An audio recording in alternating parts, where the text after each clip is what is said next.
পদ্মা নদীর পাড় মাওয়াঘাট থেকে সকলকে স্বাগতম।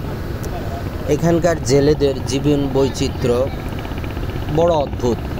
তারা এই নৌকাতে বসবাস করে, এখানেই রান্না বাড়া সব কিছু, তাদের জীবন নির্বাহ তাদের এই নৌকাতেই। আর এই নৌকা করে তারা মাছ ধরে, জীবিকা নির্বাহ করে, বিভিন্ন বাজারে ঘাটে বিক্রি করে। তবে এখানকার পরিবেশটা বেশ সুন্দর, রোমাঞ্চকর। পদ্মা নদীর পাড়ে এই পদ্মা ব্রিজের সংলগ্ন এলাকাটা বেশ সুন্দর, ঘুরে দেখার মতো একটা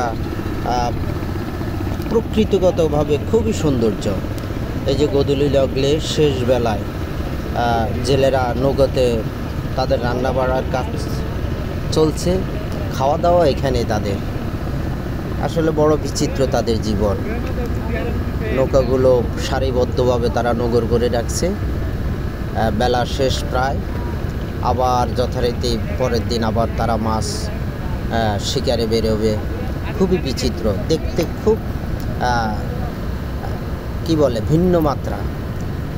কিছু নৌকা আছে অর্ধনগ্ন ভগ্নদশা, দূরে পদ্মা সেতু দেখা যাচ্ছে, আমাদের সেই গৌরবের পদ্মা সেতু। আর এই পদ্মার পাড়টা বেশ সুন্দর গোছালো। কিছু জাল এখানে আছে, এটা বেশ আনকমন জাল, বেশ লম্বা খাঁচার মতো। তীরে নৌকো, এটা একেবারে ভগ্নদশা। দূর থেকে পদ্মা সেতুকে বেশ সুন্দর রোমাঞ্চকর লাগে। আসলে ঘুরে বেড়ানোর মতো একটা সুন্দর জায়গা। ঠান্ডা হিমেল হাওয়া, সূর্য প্রায় অস্তমিত যাওয়ার পথে,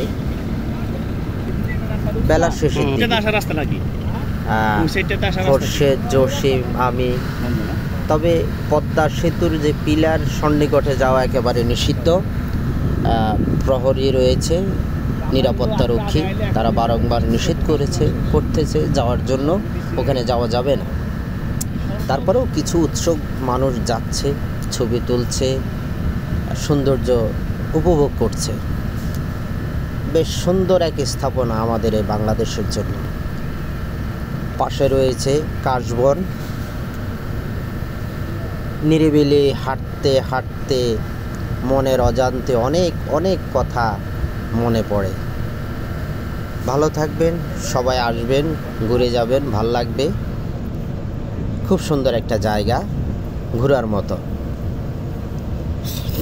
নিজের আত্মীয় স্বজন পরিজনকে নিয়ে আসবেন। ভালো থাকবেন সকলে। যেহেতু শীতকাল নয়, তাই কাশ